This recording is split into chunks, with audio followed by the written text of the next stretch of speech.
Good evening, everyone. Welcome to the daily market closing report. ఈరోజు Nifty 21 పాయింట్స్‌కి అయినాయి.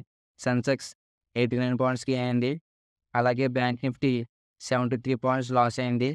ఈరోజు pre మార్కెట్‌లో ఫ్లాట్‌గానే ఓపెన్ అయింది. ఈరోజు మార్కెట్ కనుక చూసినట్లయితే కొంచెం పెరిగినట్లే పెరిగి మళ్ళీ అమాంతంగా పడిపోయింది.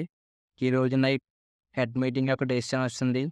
హెడ్ మీటింగ్‌లో మన గ్రాండ్ ఫాదర్ పవల్ గారు తీసుకునే డెసిషన్ బట్టి రేపు మార్కెట్ ఉంటుంది. వడ్డీ రేట్లు కనుక తగ్గించితే రేపటి నుంచి మన మార్కెట్లు మళ్ళీ తిరిగి పెరుగుతాయి. వడ్డీ రేట్లు కనుక పెంచితే మళ్ళీ కొంచెం ఫాల్ అనేది మనం చూస్తాం. ఈ వడ్డీ రేట్లు తగ్గించడం లేదా పెంచడం అనేది ఎకానమీ కండిషన్స్ మీద డిపెండ్ అయి ఉంటుంది. ఆ కండిషన్స్‌తో పాటు రెసిషన్ మీద కూడా డిపెండ్ అయి ఉంటుంది. ఎకానమీ కండిషన్స్ బాగుండి రెసిషన్ కూడా ఎక్కువగా ఉంటే వడ్డీ రేట్లు పెంచుతారు.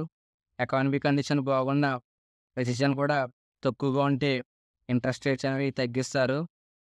ఇది మన కంట్రీలో కాదు, వాళ్ళ కంట్రీ మీద డిపెండ్ అయ్యి ఉంటుంది.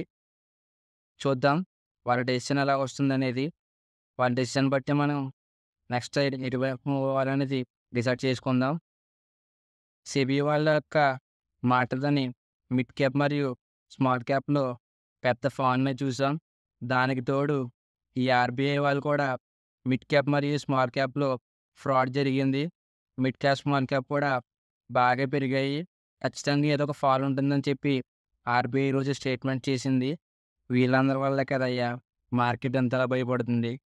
Coming to the Nifty resistance ఇక్కడ నుంచి అప్ సైడ్‌కి మూవ్ అవుతుంటే 21,981 ఇంకా అప్ సైడ్‌కి మూవ్ అవుతుంటే 22,046 కమింగ్ టు ద సపోర్ట్ ఇక్కడ నుంచి డౌన్ సైడ్‌కి మూవ్ అవుతుంటే 21,806 ఇంకా డౌన్ సైడ్‌కి వస్తుంటే 21,751 coming to the bank Nifty resistance ఇక్కడ నుంచి అప్ సైడ్‌కి మూవ్ అవుతుంటే 46,509 ఇంకా అప్ సైడ్‌కి మూవ్ అవుతుంది 46,879 కమింగ్ టు ద సపోర్ట్ ఇక్కడ నుంచి డౌన్ సైడ్‌కి మూవ్ అవుతుంటే 46,028 ఇంకా డౌన్ సైడ్‌కి వస్తుంది 45,707 ఈజ్ ఎ ఇంపార్టెంట్ రెసిస్టెన్స్.